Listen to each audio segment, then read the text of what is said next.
السلام علیکم ورحمۃ اللہ وبرکاتہ۔ میرا شوہر علاقے کا سب سے نیک اور نمازی انسان تھا، جو ہمیشہ غریبوں کی مدد کرتا، لیکن مسجد کے باہر بیٹھا ایک اندھا فقیر میرے شوہر کی آواز سن کر ہمیشہ تھوکتا اور کہتا یہ خون پی کر پلا ہے۔ میں اسے پاگل سمجھ کر نظر انداز کر دیتی۔ کل وہ فقیر انتقال کر رہی ہے۔ جب امام صاحب نے اس کا سامان سمیٹا، اس میں سے ایک پرانی ڈائری نکلی جو انہوں نے مجھے دے دی۔ جیسے ہی میں نے اس کا پہلا ورق پلٹا تو میرے پیروں تلے سے زمین نکل گئی، کیونکہ میرے شوہر علاقے کے سب سے نیک اور نمازی انسان تھے، جن کی شرافت اور اخلاق کی قسمیں سارا محلہ کھاتا تھا۔ ہماری شادی کو کئی سال گزر چکے تھے، اور ان سالوں میں نے ان کی ذات میں کبھی کوئی خامی نہیں دیکھی تھی۔ وہ فجر کی اذان سے بہت پہلے بیدار ہو جاتے، نہایت سکون سے وضو کرتے۔ ان کی ہر حرکت میں ایک ٹھہراؤ تھا جو کسی بھی دیکھنے والے کو متاثر کر سکتا تھا۔ جب وہ مسجد جانے کے لیے گھر سے نکلتے تو محلے کے باقی لوگ بھی ان کے قدموں کی آہٹ سن کر جاگ جاتے۔ وہ راستے میں ملنے والے ہر شخص کو سلام کرنے میں پہل کرتے۔ محلے کے دکاندار ہوں یا مزدوری کرنے والے غریب لوگ، سبھی ان کی عزت کرتے تھے۔ ایک دن میں نے ان سے پوچھا کہ آپ سارا دن اتنی محنت کرتے ہیں اور رات کو دیر سے سوتے ہیں، پھر بھی صبح اتنی جلدی کیسے اٹھ جاتے ہیں؟ انہوں نے نہایت عاجزی سے جواب دیا کہ یہ سب اللہ کا کرم ہے، جو مجھے اپنے حضور کھڑا ہونے کی توفیق دیتا ہے، ورنہ مجھ میں ایسی کوئی کمال کی بات نہیں۔ ان کی یہ باتیں میرے دل میں ان کی عزت مزید بڑھا دیتی تھیں۔ محلے کی مسجد کے پیش امام بھی ان کے اخلاق کے معترف تھے۔ ایک مرتبہ نماز کے بعد مسجد کے صحن میں محلے کے کچھ لوگ جمع تھے، اور کسی غریب خاندان کی بیٹی کی شادی کے اخراجات کا مسئلہ زیر بحث تھا۔ پیش امام نے سب سے کہا کہ ہمیں مل کر اس غریب کی مدد کرنی چاہیے تاکہ بچی عزت سے رخصت ہو سکے۔ میرے شوہر نے آگے بڑھ کر کہا، آپ لوگ پریشان نہ ہوں، اس شادی کا سارا خرچہ میں خود اٹھاؤں گا۔ بس کسی کو یہ بتانے کی ضرورت نہیں ہے کہ یہ رقم کس نے دی ہے۔ پیش امام نے ان کے کندھے پر ہاتھ رکھا اور دعائیں دیتے ہوئے کہا، اللہ تم جیسے نیک لوگوں کی وجہ سے ہی اس بستی پر اپنا رحم کیے ہوئے ہے۔ یہ صرف ایک واقعہ نہیں تھا، بلکہ ایسے بے شمار واقعات تھے جو ان کی سخاوت اور نیکی کا منہ بولتا ثبوت تھے۔ ہمارے گھر کے قریب ایک بیوہ عورت رہتی تھی جس کے چھوٹے چھوٹے بچے تھے۔ میرے شوہر ہر مہینے پابندی سے اس کے گھر راشن لا کر دیتے تھے، اور بچوں کی تعلیم کا سارا خرچ بھی انہوں نے اپنے ذمہ لے رکھا تھا۔ جب وہ بیوہ عورت میرے پاس آتی اور رو رو کر میرے شوہر کو دعائیں دیتی اور کہتی، اگر تمہارے سرتاج نہ ہوتے تو میں اور میرے بچے بھوک سے مر جاتے، میں اس عورت کو تسلی دیتی اور کہتی کہ یہ سب اللہ کی طرف سے ہے، میرے شوہر تو بس ایک ذریعہ ہیں۔ ایک دن محلے کی ایک پرچون فروش نے مجھے روکا اور کہا کہ آپ کے شوہر جیسا انسان میں نے آج تک نہیں دیکھا۔ میں نے حیرت سے اس کی طرف دیکھا اور پوچھا کہ کیا بات ہوئی ہے؟ اس نے بتایا کہ کل رات ایک مزدور میرے پاس آیا اور ادھار پر سودا مانگنے لگا۔ چونکہ اس وقت اس کا پچھلا ادھار بھی کافی تھا، اس لیے میں نے اسے منع کر دیا۔ وہ مزدور روحانسا ہو کر جانے لگا تو آپ کے شوہر وہاں آ گئے۔ انہوں نے اس مزدور کو روکا، اس کا سارا پرانا حساب بے باک کیا اور نیا سودا بھی اپنے پاس سے لے کر دیا۔ اس مزدور کی آنکھوں میں جو تشکر تھا وہ میں الفاظ میں بیان نہیں کر سکتا۔ یہ سن کر میرا سر فخر سے بلند ہو گیا۔ میرے شوہر کا کاروبار بہت وسیع تھا، لیکن انہوں نے کبھی اپنے ملازمین کے ساتھ سختی نہیں کی۔ ان کے ماتحت کام کرنے والے تمام لوگ ان سے بے حد خوش تھے۔ ایک دن ان کا ایک پرانا ملازم ہمارے گھر آیا اور زاروں قطار رونے لگا۔ میں نے اس سے رونے کی وجہ پوچھی تو اس نے بتایا کہ اس کی بیوی سخت بیمار تھی اور علاج کے لیے بڑی رقم درکار تھی۔ جب اس نے میرے شوہر کو اپنی پریشانی بتائی، انہوں نے بغیر کوئی سوال کی اس کی ضرورت سے زیادہ رقم اس کے حوالے کر دی اور کہا کہ علاج میں کوئی کسر نہیں رہنی چاہیے۔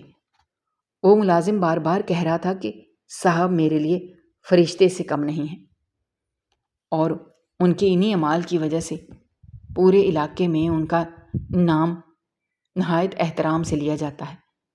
کوئی خاندانی تنازع ہو یا محلے کا کوئی اور مسئلہ، لوگ فیصلے کے لیے میرے شوہر کے پاس آتے تھے۔ ایک مرتبہ دو بھائیوں کے درمیان جائیداد کا جھگڑا اتنا بڑھ گیا کہ نوبت ہاتھا پائی تک پہنچ گئی۔ محلے کے بزرگوں نے دونوں کو سمجھانے کی بہت کوشش کی، لیکن کوئی بات سننے کو تیار نہ تھا۔ آخر کار میرے شوہر کو بلایا گیا۔ انہوں نے دونوں بھائیوں کو بٹھایا اور نہایت نرمی سے انہیں سمجھایا کہ دنیا کا مال یہیں رہ جانا ہے اور خون کے رشتے اس مال سے بہت زیادہ قیمتی ہیں۔ انہوں نے دونوں کو اس بات پر راضی کر لیا کہ وہ اپنا معاملہ افواہوں و تفہیم سے حل کریں، اور ان کی بات میں ایسا اثر تھا کہ دونوں بھائی جو ایک دوسرے کی جان کے دشمن بنے ہوئے تھے گلے مل کر رونے لگے۔ محلے والوں نے اس بات پر میرے شوہر کی بہت تعریف کی اور کہا کہ آپ نے ایک گھر کو ٹوٹنے سے بچا لیا اور خود کو ہمیشہ کے لیے ایک عام اور گنہگار انسان کہتے، کبھی اپنی نیکیوں پر غرور نہیں کرتے تھے۔ میں اکثر ان سے کہتی کہ آپ اپنے لیے کچھ نہیں کرتے، سارا پیسہ دوسروں پر خرچ کر دیتے ہیں۔ وہ مسکرا کر جواب دیتے کہ جو ہم اللہ کی راہ میں خرچ کرتے ہیں وہی اصل میں ہمارا ہے، باقی سب تو یہیں رہ جانا ہے۔ ان کی سوچ نے مجھے بھی دنیاوی لالچ سے دور کر دیا تھا۔ ہمارے گھر میں کبھی کسی چیز کی کمی نہیں رہی تھی، اور میں سمجھتی تھی کہ یہ ان کی نیکیوں اور غریبوں کی دعاؤں کا ہی نتیجہ ہے۔ وہ پانچوں وقت کے نماز کے انتہائی پابند تھے اور کبھی کوئی نماز قضا نہیں کرتے تھے، چاہے موسم کتنا ہی خراب کیوں نہ ہو، سردی ہو یا بارش۔ ان کی تکبیر اولا کبھی نہیں چھوٹتی تھی۔ رمضان کے مہینے میں تو ان کی عبادتوں میں اور بھی اضافہ ہو جاتا تھا۔ وہ مسجد میں اعتکاف پر بیٹھتے اور راتوں کو جاگ کر نوافل ادا کرتے۔ غریبوں اور مسکینوں کے لیے افطار کا خاص انتظام کیا جاتا اور وہ خود اپنے ہاتھوں سے لوگوں کو کھانا کھلاتے۔ ان کی یہ ساری باتیں مجھے یہ سوچنے پر مجبور کر دیتی تھیں کہ میں کتنی خوش قسمت ہوں کہ مجھے ایسا جیون ساتھی ملا جو دنیا کے ساتھ ساتھ اپنی آخرت بھی سنوار رہا ہے۔ علاقے کے تمام دکاندار، ریڑھی والے اور محنت کش انہیں اپنا ہمدرد سمجھتے تھے۔ ایک دفعہ ایک سبزی فروش کی ریڑھی کسی گاڑی سے ٹکر سے ٹوٹ گئی اور اس کا سارا سامان سڑک پر بکھر گیا۔ وہ غریب سڑک کنارے بیٹھ کر رونے لگا، کیونکہ وہی اس کی روزی روٹی کا واحد ذریعہ تھے۔ میرے شوہر کو وہاں سے گزر ہوا تو انہوں نے اس سبزی فروش کو اٹھایا، اسے تسلی دی اور اسی وقت اسے اتنے پیسے دے دیے کہ وہ ایک نئی ریڑھی اور تازہ سبزی خرید سکے۔ وہ سبزی فروش زمین پر بیٹھ کر میرے شوہر کو دعائیں دینے لگا۔ انہوں نے اسے منع کیا اور کہا کہ دعا صرف اللہ سے کیا کرو جو سب کا رازق ہے۔ ایسے بے شمار واقعات میری یادداشت میں محفوظ ہیں جنہیں بیان کرنے کے لیے شاید الفاظ کم پڑ جائیں۔ ان کا لباس ہمیشہ سادہ اور صاف ستھرا ہوتا۔ وہ کبھی نمود و نمائش کے قائل نہیں تھے۔ شادی بیاہ یا دیگر تقریبات میں بھی وہ سادگی کو ترجیح دیتے اور دوسروں کو بھی یہی تلقین کرتے کہ فضول خرچی سے بچو، کیونکہ یہ اللہ کو سخت ناپسند ہے۔ ان کے رشتہ دار بھی ان کی سعادت سے واقف تھے اور ان کا بے حد احترام کرتے تھے۔ خاندان میں جب بھی کسی کو کوئی مشورہ یا مدد درکار ہوتی تو وہ سب سے پہلے میرے شوہر کے پاس آتے۔ انہوں نے کبھی کسی کو خالی ہاتھ یا مایوس نہیں لوٹایا تھا۔ میں نے اپنی پوری زندگی میں کسی انسان کو اتنی باقاعدگی اور خلوص کے ساتھ دوسروں کے کام آتے نہیں دیکھا تھا۔ ان کی ذات سے کسی کو بھی کوئی تکلیف نہیں تھی۔ وہ جب بھی گھر آتے تو مسکراتے ہوئے آتے تھے۔ گھر کا ماحول ہمیشہ خوشگوار رکھتے۔ بچوں کے ساتھ ان کا رویہ انتہائی شفیق تھا اور وہ انہیں ہمیشہ سچ بولنے اور نیکی کے راستے پر چلنے کی نصیحت کرتے۔ میں اکثر رات کو جب ان کے چہرے کو دیکھتی تو مجھے اس پر ایک عجیب سا نور اور سکون محسوس ہوتا۔ وہ سکون جو صرف ان لوگوں کے چہروں پر ہوتا ہے جن کا دل دنیا کے لالچ سے پاک ہو اور اللہ کی محبت سے سرشار ہو۔ ان کی ہر بات میں کوئی نہ کوئی حکمت ہوتی اور ان کا ہر عمل دوسروں کے لیے ایک مثال تھا۔ محلے میں کوئی بیمار ہوتا تو وہ سب سے پہلے اس کی عیادت کے لیے پہنچتے۔ شفا خانے کے لیے سواری کا انتظام کرنا ہو یا ادویات لانی ہو، وہ ہمیشہ پیش رہتے تھے۔ ایک مرتبہ ایک غریب پڑوسی کا بیٹا سخت بیمار ہو گیا اور ان کے پاس علاج کے لیے رقم نہیں تھی۔ میرے شوہر نے نہ صرف اس بچے کا علاج شہر کے ایک بہت اچھے شفا خانے سے کروایا، بلکہ جب تک وہ مکمل صحت یاب نہیں ہو گیا ان کے گھر کا سارا خرچ بھی خود اٹھایا۔ محلے کی مسجد کی تعمیر نو کا کام شروع ہوا تو انہوں نے اس میں بڑھ چڑھ کر حصہ لیا۔ انہوں نے نہ صرف اپنی جیب سے ایک بھاری رقم ادا کی بلکہ خود بھی مزدوروں کے ساتھ مل کر کام کیا۔ میں نے ان سے کہا کہ آپ کیوں اتنی مشکل کرتے ہیں؟ انہوں نے جواب دیا کہ اللہ کے گھر کی تعمیر میں پسینہ بہانا خوش نصیبی کی بات ہے۔ ان کی یہ لگن دیکھ کر محلے کے دوسرے لوگ بھی ان کے ساتھ شامل ہو گئے اور مسجد کا کام بہت جلد مکمل ہو گیا۔ وہ سچ مچ علاقے کی سب سے نیک اور نمازی انسان تھے۔ مسجد کے باہر کا منظر ہمیشہ ایک جیسا ہوتا تھا، جہاں نمازیوں کی بھیڑ لگی رہتی تھی، اور وہیں ایک کونے میں وہ اندھا فقیر بیٹھا ہوتا تھا جس کے کپڑے ہمیشہ میلے کچیلے اور وہ سر جھکائے کچھ نہ کچھ بڑبڑاتا رہتا تھا۔ میں جب بھی اپنے شوہر کے ساتھ وہاں سے گزرتی یا انہیں دور سے دیکھتی تو وہ فقیر ہمیشہ ایک عجیب سی بے چینی کا شکار ہو جاتا۔ میرے شوہر کی آواز میں ایک خاص قسم کی گونج تھی جسے وہ اندھا فقیر دور سے پہچان لیتا تھا۔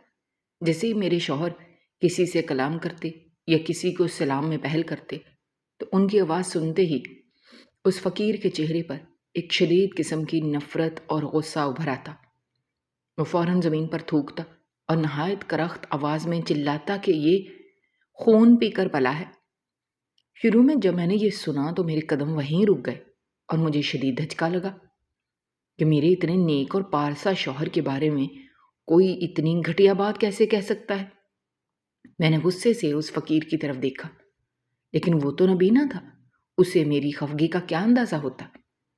میرے شوہر نے ہمیشہ کی طرح نہایت بردباری کا مظاہرہ کیا اور میرا ہاتھ پکڑ کر مجھے آگے لے گئے۔ گھر آ کر میں نے ان سے پوچھا کہ وہ فقیر آپ کو اتنی بری بات کیوں کہتا ہے اور آپ اسے کچھ کہتے کیوں نہیں؟ انہوں نے نہایت سکون سے جواب دیا کہ وہ ایک بیچارہ معذور اور ذہنی مریض انسان ہے جو اپنے ہوش و حواس کھو چکا ہے۔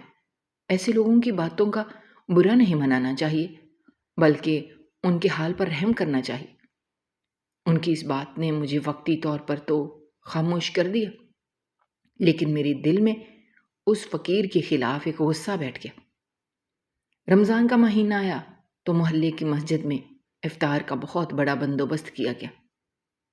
میرے شوہر نے اپنی جیب سے سارے محلے کے غریبوں اور مسکینوں کے لیے طرح طرح کے کھانوں کا انتظام کیا۔ دسترخوان بچھائے گئے، سب لوگ روزے کھلنے کا انتظار کرنے لگے۔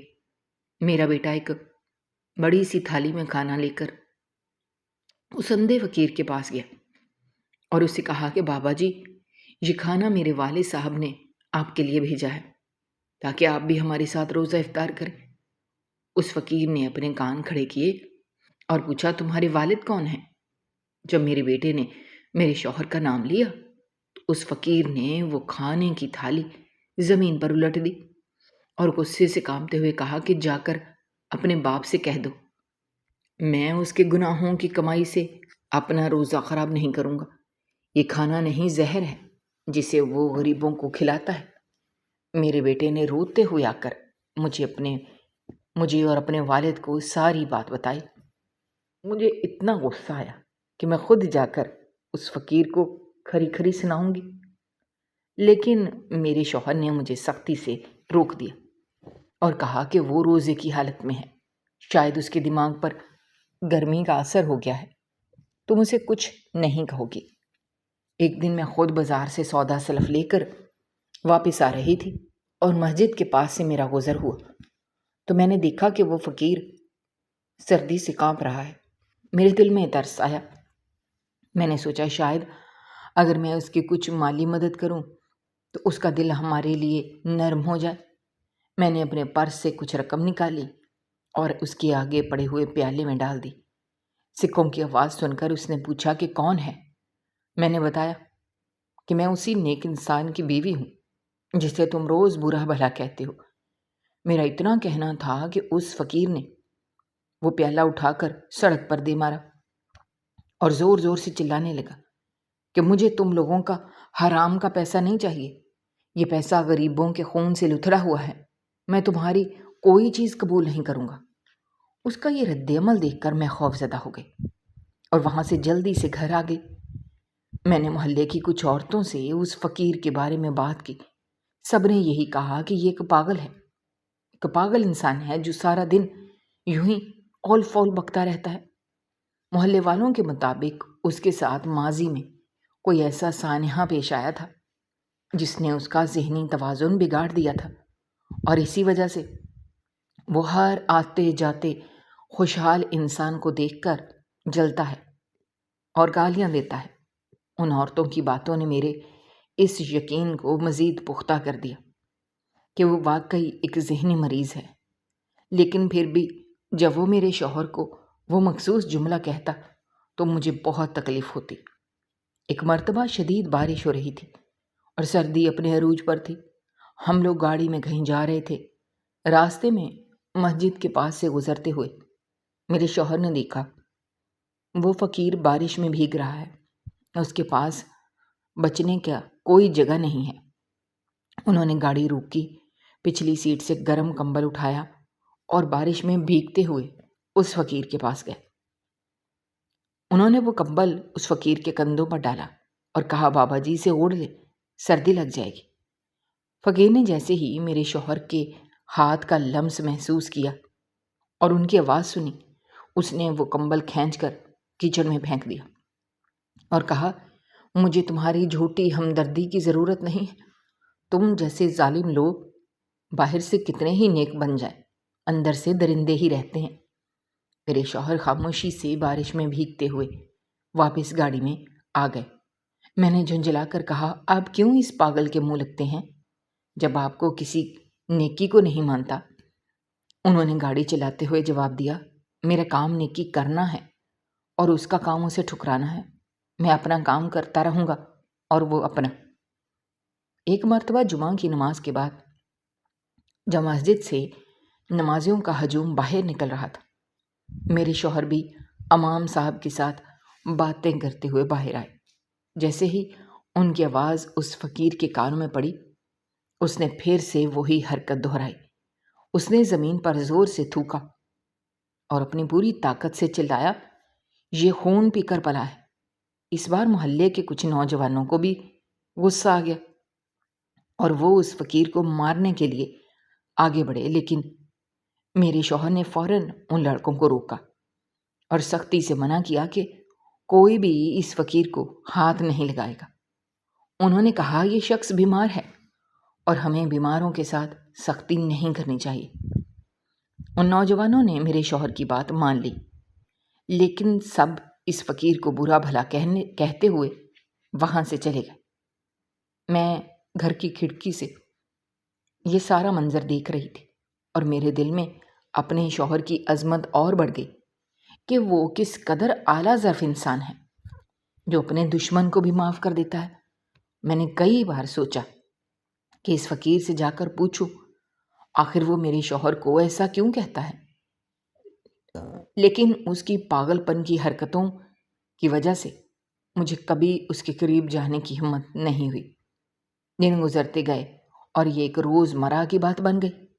جب بھی میرے شوہر مسجد جاتے یا وہاں سے گزرتے، وہ فقیر اپنی وہی پرانی رٹ لگاتا، تھوکتا اور وہی نفرت بھرا جملہ دہراتا۔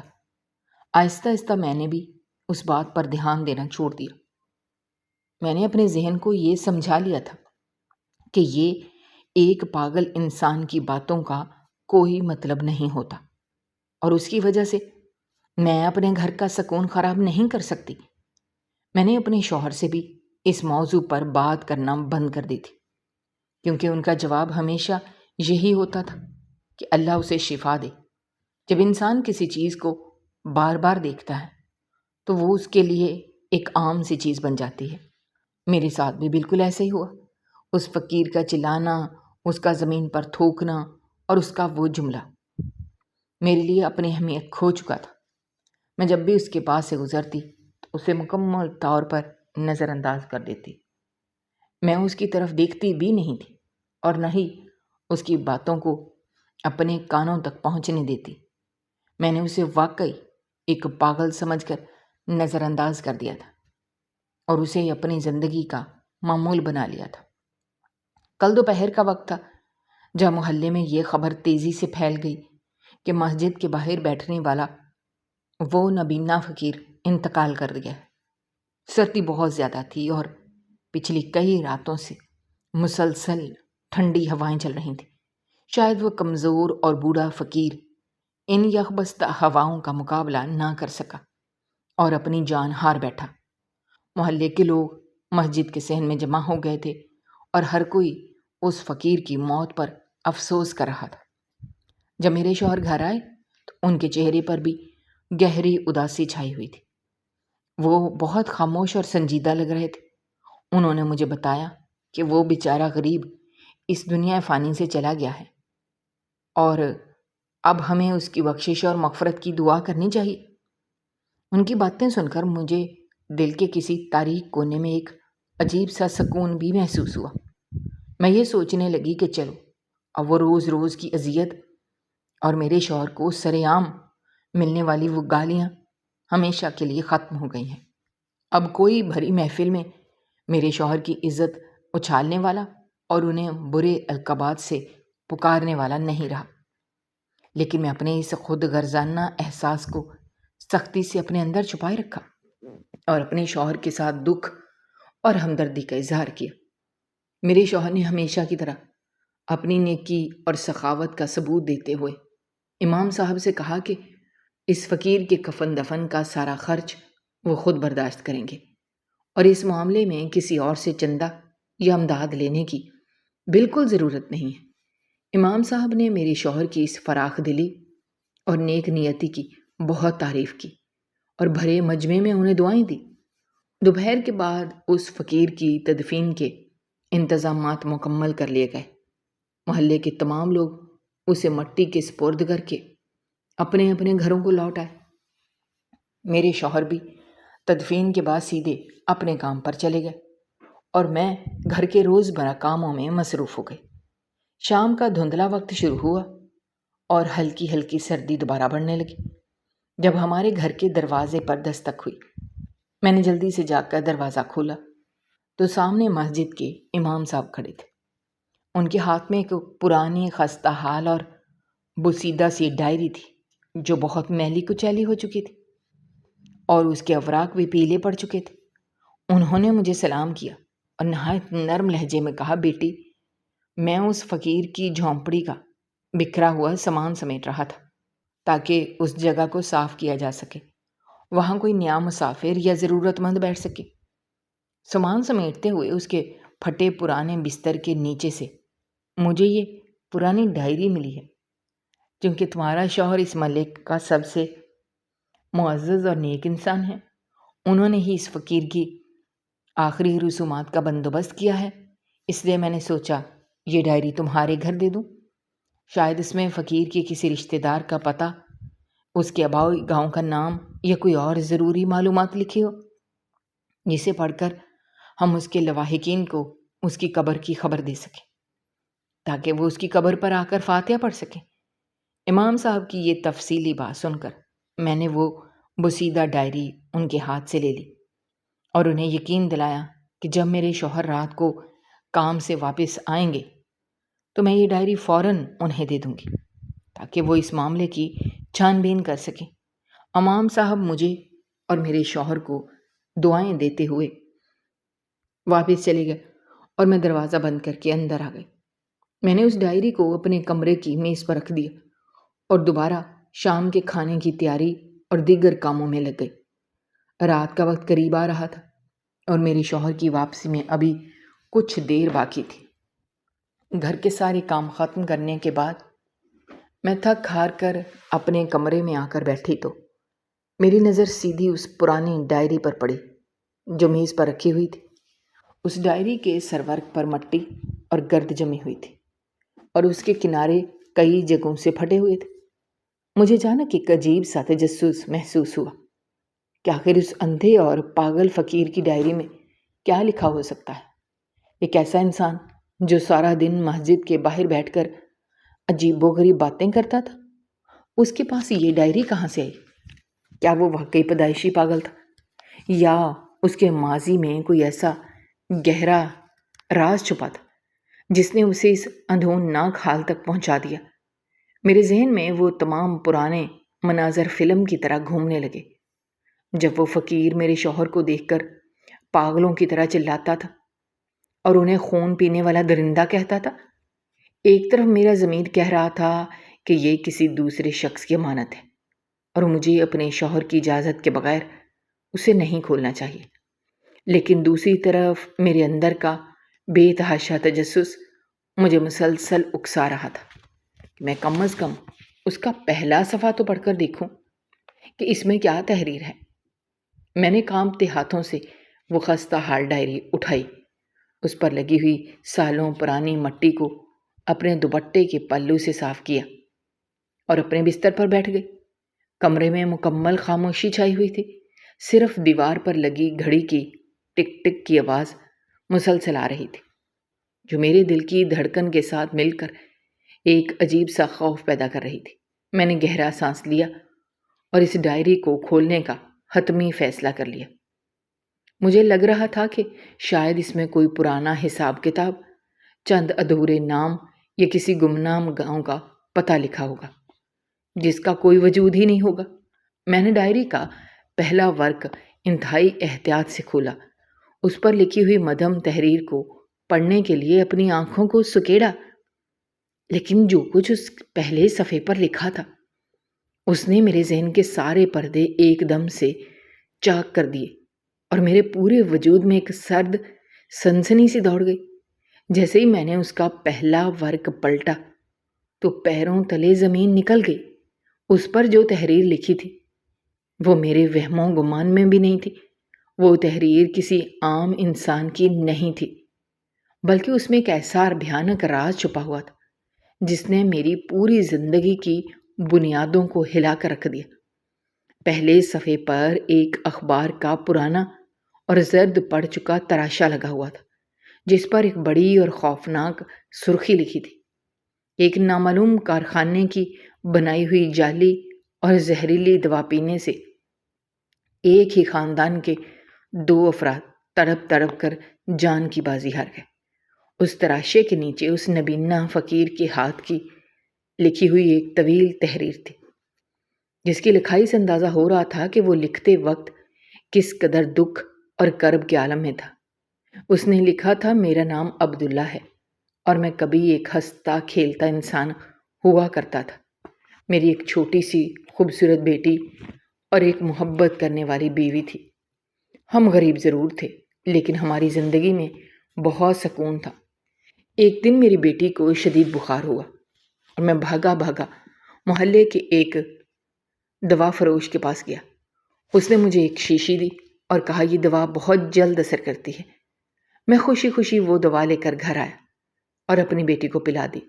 مجھے کیا معلوم تھا کہ وہ دوا نہیں بلکہ خالص زہر تھا۔ دوا پیتے ہی میری بیٹی کے منہ سے جھاگ نکلنے لگی، اس کا جسم نیلا پڑ گیا اور وہ میری آنکھوں کے سامنے تڑپ تڑپ کر اس دنیا سے چلی گئی۔ میری بیوی صدمے کو برداشت نہ کر سکی اور اس نے اسی زہریلی دوا کی پوری شیشی پی کر اپنی جان دے دی۔ میرا ہنستا بستا گھر ایک ہی لمحے میں قبرستان بن گیا۔ میں پاگلوں کی طرح شفا خانوں اور حکام کے دفتروں کے چکر لگاتا رہا کہ اس دوا بنانے والے کو سزا ملنی چاہیے۔ اس دوران مجھے معلوم ہوا کہ اس زہریلی دوا کے پیچھے کوئی معمولی انسان نہیں بلکہ شہر کا سب سے بڑا اور طاقتور آدمی ہے، جو بظاہر نیکی اور شرافت کے لبادہ اوڑے ہوئے ہے، لیکن در حقیقت وہ جعلی ادویات بنانے والے ایک بہت بڑے غیر قانونی کارخانے کا مالک ہے۔ فقیر نے اپنی ڈائری میں اس کارخانے کے مالک کا نام لکھا ہوا تھا اور وہ نام پڑھ کر میری آنکھوں کے آگے اندھیرا چھا گیا۔ وہ کسی اور کا نہیں بلکہ میرے اپنے شوہر کا نام تھا، وہی شوہر جسے میں دنیا کا سب سے نیک اور پارسا انسان سمجھتی تھی، جس کی نیکیوں کی قسمیں سارا محلہ کھاتا تھا۔ ڈائری کے اگلے صفحات پر ان تمام جعلی ادویات کے ان تمام زہریلے اجزاء کی تفصیلات اور کچھ دستاویزات کی نقول لگی ہوئی تھی، جو اس فقیر نے اپنی بینائی کھونے سے پہلے بڑی مشکل سے اکٹھی کی تھی۔ اس فقیر نے لکھا تھا کہ جب اس نے میرے شوہر کے خلاف ثبوت اکٹھے کر لیے تو میرے شوہر کے کارندوں نے اسے بے تحاشا مارا پیٹا، اسے دھمکیاں دیں اور اس پر اتنا ظلم کیا کہ وہ کثرت گریہ اور صدمے سے اپنی بینائی کھو بیٹھا تھا۔ اندھا ہونے کے بعد بھی جب اس کے پاس کوئی راستہ نہ بچا تو وہ ڈائری چھپا کر اسی مسجد کے باہر آ کر بیٹھ گیا جہاں میرا شوہر روزانہ نماز پڑھنے آتا تھا۔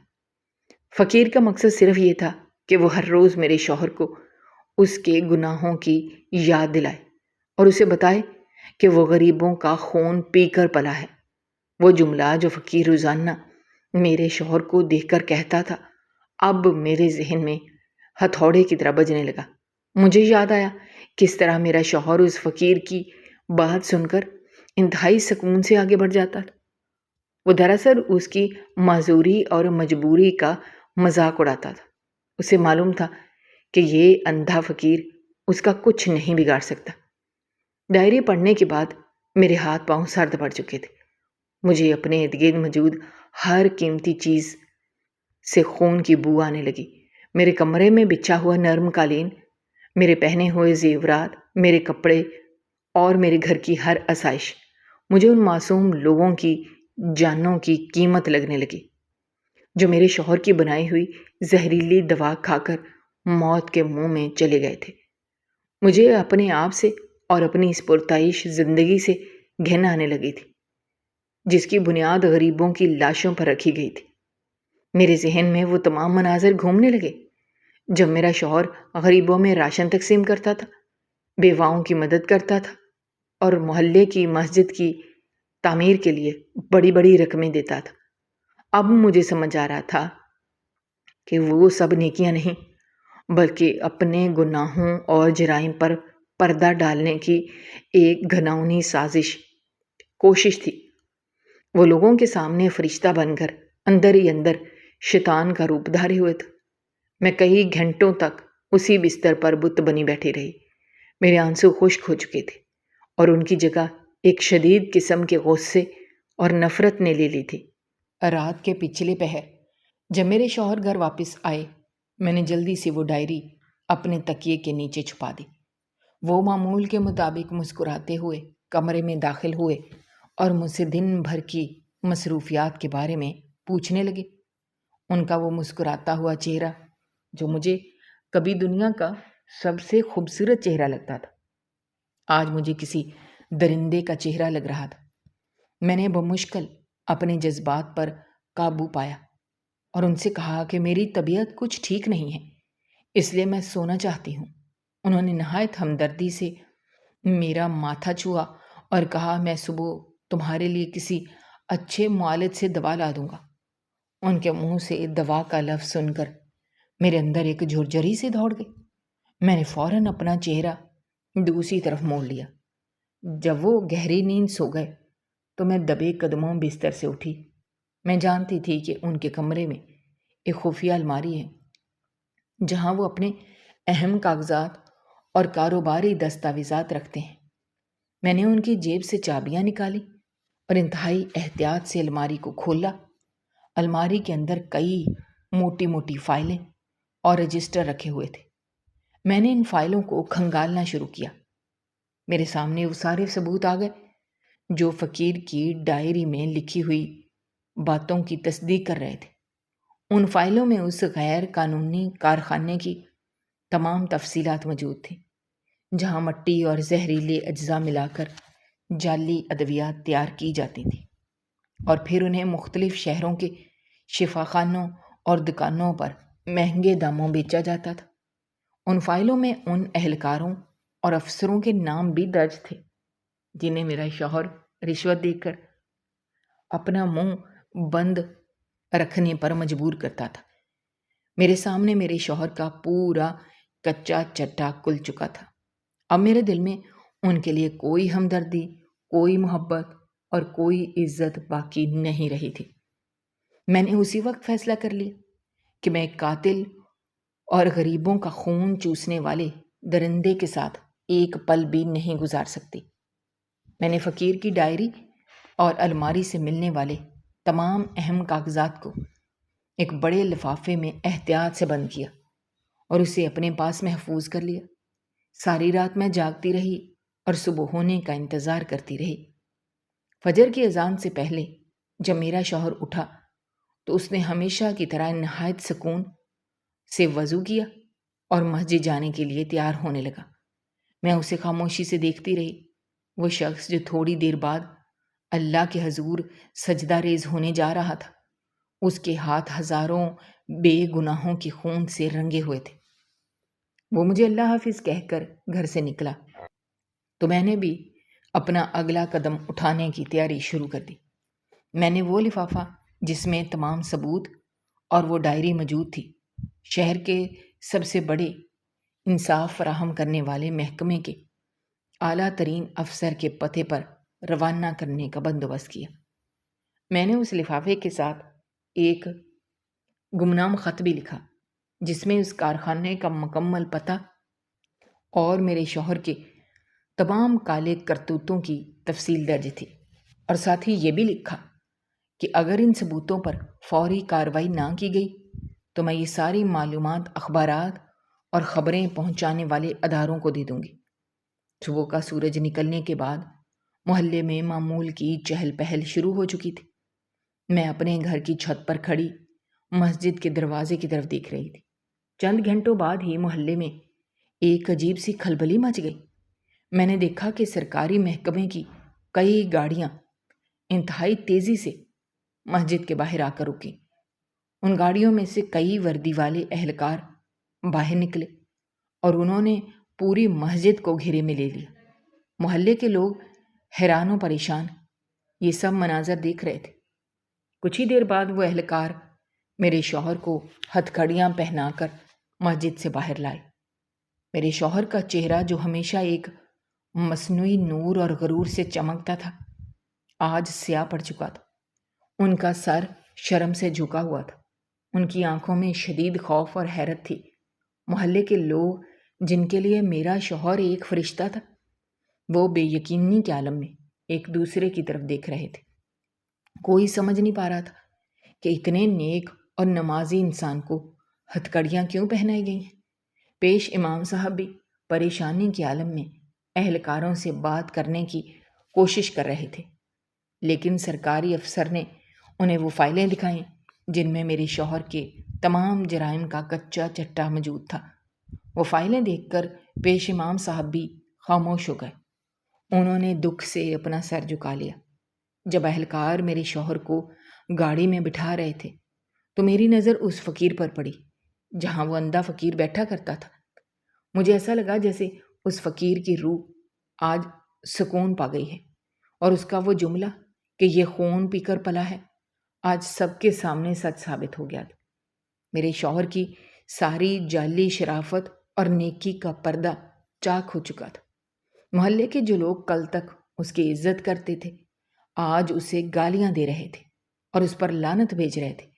اہلکار اسے اپنے ساتھ لے گئے اور اسی دن اس کے زہریلے کارخانے پر بھی چھاپا مارا گیا، جہاں سے بھاری مقدار میں جعلی ادویات اور زہریلا مواد برآمد ہوا۔ خبروں میں ہر طرف میرے شوہر کے کالے کرتوتوں کے چرچے ہونے لگے، اور وہ شخص جو خود کو علاقے کا سب سے معزز انسان کہلواتا تھا آج پورے علاقے کی نظروں میں ایک قاتل اور مجرم بن چکا تھا۔ میں نے اپنے گھر کا دروازہ ہمیشہ کے لیے بند کر دیا اور اپنے بچوں کو لے کر اپنے والدین کے گھر چلی گئی۔ میں نے اگلے ہی دن عدالت میں خلا کی درخواست جمع کروا دی، کیونکہ میں ایک ایسے شخص کے نام کے ساتھ اپنا نام نہیں جوڑ سکتی تھی جس کی کمائی میں معصوم بچوں اور غریبوں کا خون شامل ہو۔ میرے دل پر لگا ہوا زخم شاید کبھی نہ بھر سکے، لیکن مجھے اس بات کا سکون تھا کہ میں نے اس اندھے فقیر کا قرض چکا دیا، اور اب کوئی اور معصوم بچی ان زہریلی ادویات کا شکار نہیں ہوگی۔ مجرم کو اس کے کیے کی سزا مل چکی تھی اور حق کی جیت ہوئی تھی۔ میری زندگی کا وہ باب جو ایک جھوٹ اور فریب پر مبنی تھا ہمیشہ کے لیے بند ہو چکا تھا، اور اب مجھے ایک نئی زندگی کا آغاز کرنا تھا جو سچائی اور حلال کی بنیاد پر کھڑی ہو۔ دوستو، ہماری آج کی یہ کہانی آپ کو کیسی لگی؟ کامنٹ باکس میں اپنے رائے کا اظہار کرنا مت بھولیے گا، اور اگر آپ ہمارے چینل پر نئے ہیں تو چینل کو سبسکرائب کرنا بھی مت بھولیے گا۔ شکریہ۔ اللہ حافظ۔